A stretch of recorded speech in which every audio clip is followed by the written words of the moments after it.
Una,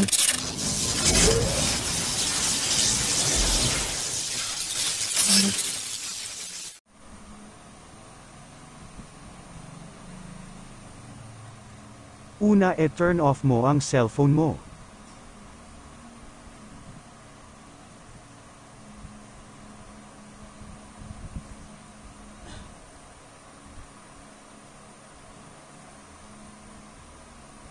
Pindutin mo ng sabay ang power button at volume up.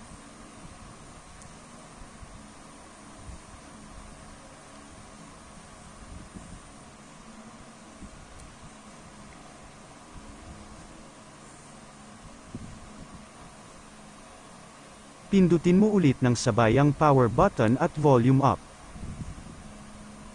Gamitin mo ang volume down para mailipat mo siya. At piliin mo ang Wipe Data Factory Reset. Gamitin mo ang power button para sa OK. Piliin mo ang Factory Data Reset. Then power button para sa OK. Piliin mo ang Reboot System gamit ang power button para sa OK.